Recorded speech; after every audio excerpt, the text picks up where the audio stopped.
Todos nós sabemos que uma das principais funções de um parlamentar é fiscalizar. E é uma função difícil. Por quê? Porque ela normalmente depende de outras instâncias e de outros órgãos.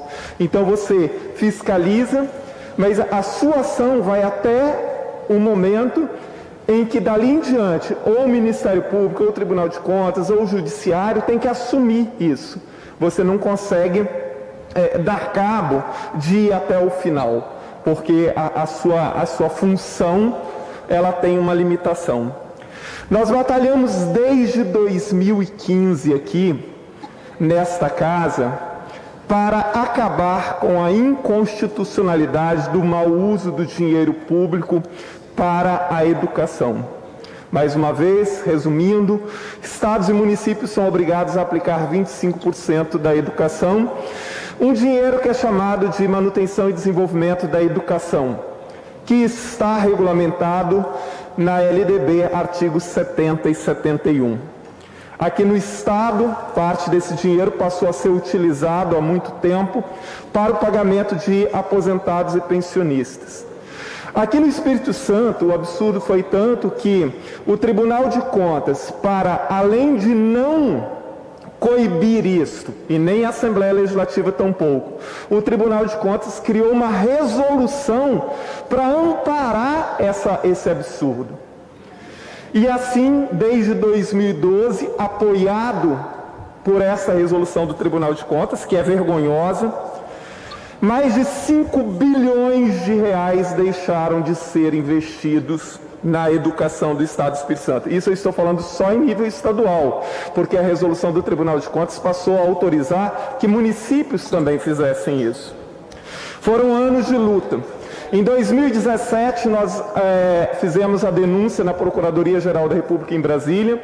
O então procurador Rodrigo Janot apresentou uma ação de inconstitucionalidade junto ao STF, cuja relatora passou a ser a ministra Rosa Weber, que finalmente, na semana passada, colocou em votação e por unanimidade, o STF reconhece a inconstitucionalidade, que era óbvio que era inconstitucional. O STF nem precisava ter se manifestado, porque qualquer pessoa de bom senso, que lê o que diz o artigo 212 da Constituição Federal e o que diz a LDB nos artigos 70 e 71, chega a essa conclusão muito claramente.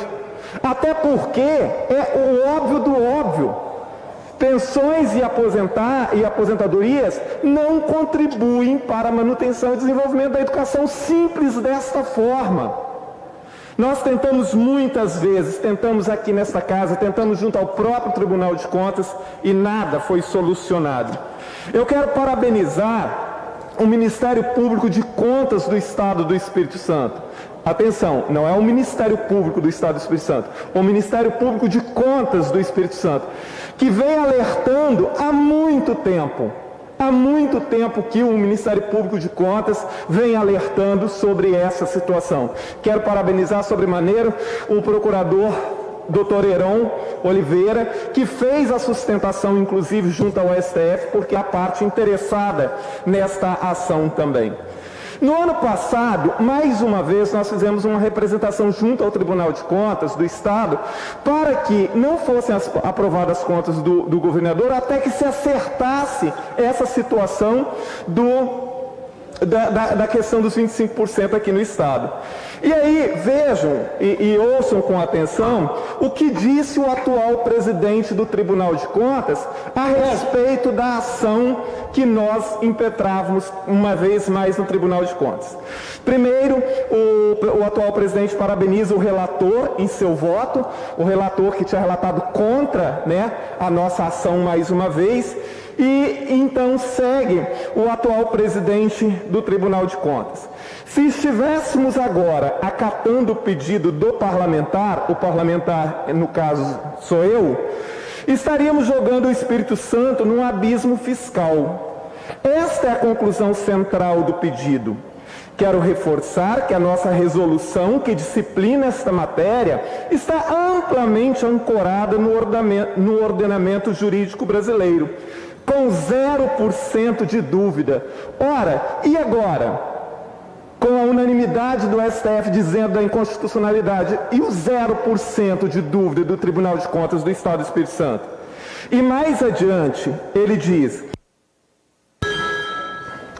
E mais adiante, o presidente do Tribunal de Contas aqui do Estado diz: esse tipo de decisão a gente precisa dar luz, porque esse nível de irresponsabilidade precisa ter um ponto final.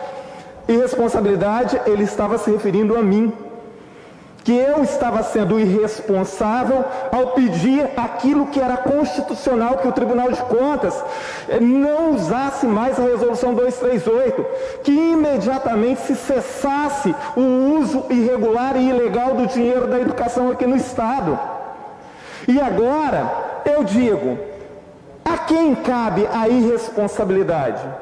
Quem é que foi irresponsável durante quase 10 anos ao admitir que 5 bilhões de reais dos cofres públicos deixassem de ser aplicados na educação?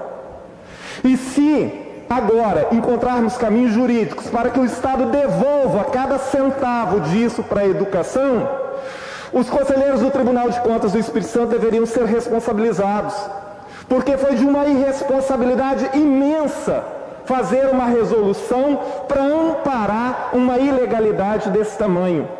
E há de se devolver cada centavo desse para a educação, porque isso é justo com a educação do Estado do Espírito Santo, e se não for devolvido, é injusto com os demais estados da federação, que não usaram desse benefício.